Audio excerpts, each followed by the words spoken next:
Todos al escuchar el nombre de William Shakespeare, sabemos que se trata de un dramaturgo exitoso que conocemos por obras como Romeo y Julieta o Hamlet. Pero pocos comprendemos la historia que se halla detrás del genio más prolífico de la literatura inglesa o hasta quizá de todos los tiempos. ¿Sabías que antes de consolidar su fama en el teatro, se le involucró en un sinfín de misterios como su prematuro matrimonio o su repentina desaparición? Además, ¿conocemos bajo qué contexto realizó sus más entrañables obras? ¿O cómo era su método creativo? Sangre, misterio y muerte son algunos de los elementos que le encantaba resaltar en sus narrativas. En este video contaremos la historia del genio inglés y analizaremos algunos de los elementos que usó para crear un sinfín de relatos que hasta día de hoy se siguen usando en la cultura popular. El documento oficial de su nacimiento apunta a un 26 de abril del año 1564 en la iglesia parroquial de Stratford-upon-Avon, una pequeña localidad situada a 130 kilómetros de Londres.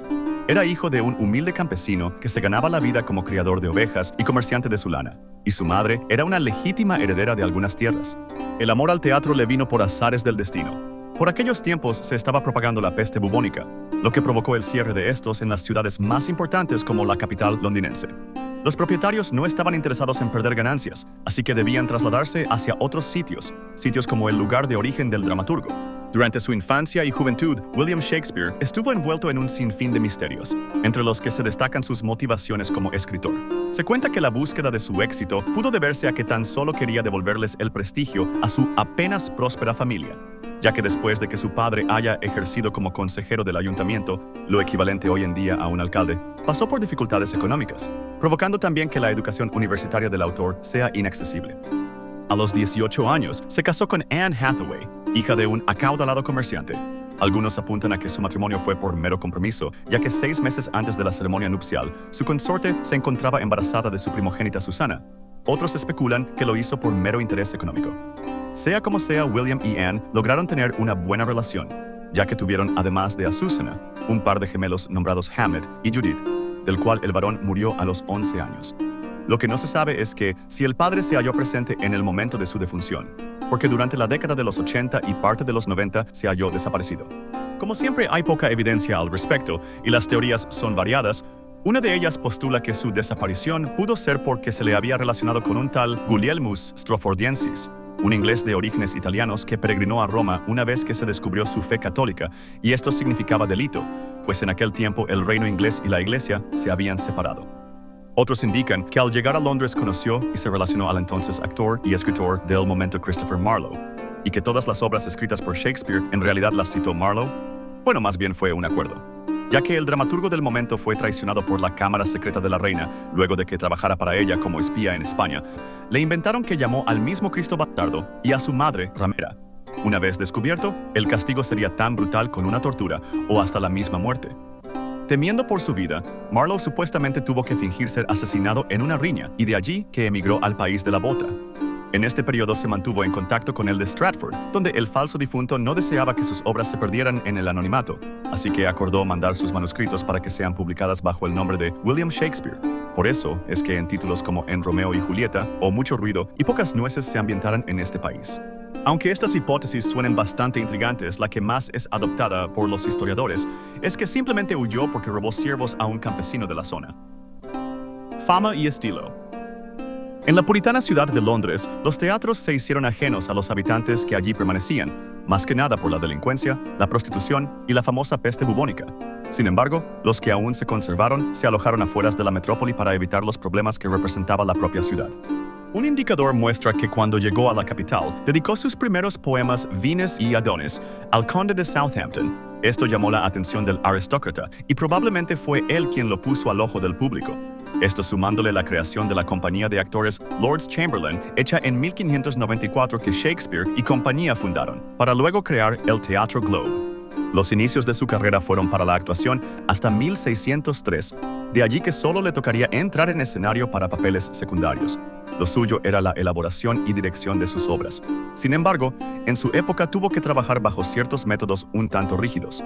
Por ejemplo, había poco tiempo para los ensayos en grupo, y a los actores solo se les daba la letra de sus propios papeles. Por lo tanto, las escenas cruciales en las obras de Shakespeare se interpretaron entre 2 o 3 personajes, o bien con un solo personaje dominando un escenario abarrotado. Otro detalle es que en Inglaterra a las mujeres no se les tenía permitido actuar, por lo que los papeles de las féminas debían realizarse con jóvenes actores. Y a Shakespeare esto se le hizo poco natural, por lo que nunca dedicó protagónicos ni mantuvo por mucho tiempo en escenario a las mujeres. De igual manera, a los payasos y bufones nunca les permitió usar sus personalidades cómicas para entretener al público y hasta quizá se les privó de actuar. Entre los palcos donde se allanaba la cerveza y la botana, con el público ansioso por la llegada de la próxima escena, podemos entender que William Shakespeare tuvo una exorbitante preocupación por sus reacciones. ¿Por qué? Bueno, a él le tocó estudiar en su niñez obras que están ligadas con el teatro de la antigua Grecia.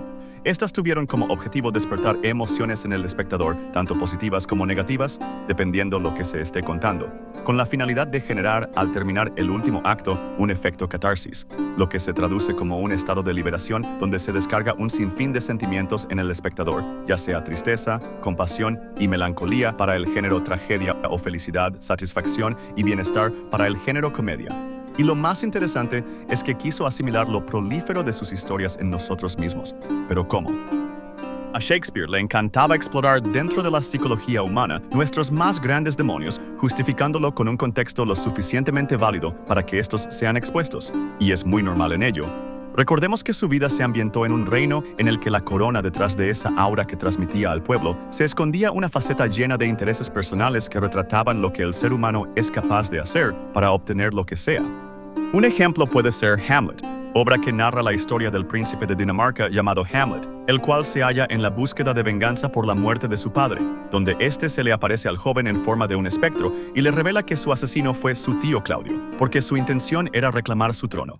Esta narrativa exalta la discordia con la sed de justicia propia y nos muestra lo determinante que puede llegar a ser el tomar una decisión basada en nuestra integridad moral ante un escenario tan drástico como al que Hamlet le tocó vivir. Otro de los temas que William Shakespeare aborda es la naturaleza de la corrupción del poder con uno mismo. ¿Hasta qué punto el ser humano es capaz de dejarse consumir por la ambición de la gloria?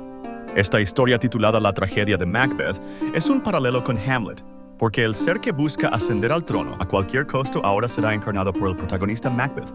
Este noble servía como general de batalla en guerra contra los suecos. En su transcurso del viaje al reino escocés, se encuentra con 3 brujas quienes le dan profecía acerca de su destino. Lo primero es que ascenderá de rango, y lo segundo es que después ocupará la corona del rey Duncan. Lo primero se cumple una vez que llega al castillo y Duncan lo nombra Thane de Cawdor. Obsesionado por la segunda parte de la profecía, le cuenta a su esposa Lady Macbeth lo ocurrido, y esta le incita a asesinar al rey para dar cumplimiento y como tal, en una mañana el reino escocés anuncia el asesinato de su monarca. Macbeth es ascendido al trono después de que el sucesor de Duncan Malcolm abandonará Escocia. Sin embargo, la conciencia del protagonista pronto le reprochará las consecuencias de sus actos. Al final, como toda trama de la tragedia, el héroe ahora hecho corrupto muere por Malcolm junto con otro personaje después de liberar un ataque contra su reino. La obra da énfasis en cómo la ambición sin freno destruye al individuo y al mundo que lo rodea. Shakespeare divaga en la sustancia del poder, mostrando que incluso los más valientes pueden caer si se dejan guiar por el deseo y el miedo. Aunque Shakespeare haya tenido en su carrera obras menos grotescas como Mucho ruido y pocas nueces, consideramos más indispensable diseccionar una problemática mayor donde profundizamos los males mayores del propio individuo como nuestros intereses personales y hasta qué grado estamos dispuestos a hacer lo necesario para cumplirlos, ya sean buenos o malos. No olvidemos que él desde joven ya se involucraba en acciones poco éticas, algunas más enigmáticas que otras. Esto da como resultado el porqué de sus obras más entrañables. Shakespeare incita a tomar esta bestialidad del hombre con precaución y no como motivación. Nos muestra el mensaje como advertencia para evitar caer en la falacia de la falsa moral que somos capaces de liberar si nos hallamos en la necesidad de. Es innegable el ingenio de este dramaturgo. Es por ello que se le ha considerado como el mejor de todos los tiempos, y que sin importar la época en que la humanidad se halle, el nombre de William Shakespeare prevalecerá para la historia, que su trabajo ha trascendido y trascenderá por siempre. Si te gustó este video, no olvides dejar tu like y suscribirte para no perderte este tipo de contenido. Tu participación es importante para crecer esta comunidad literaria.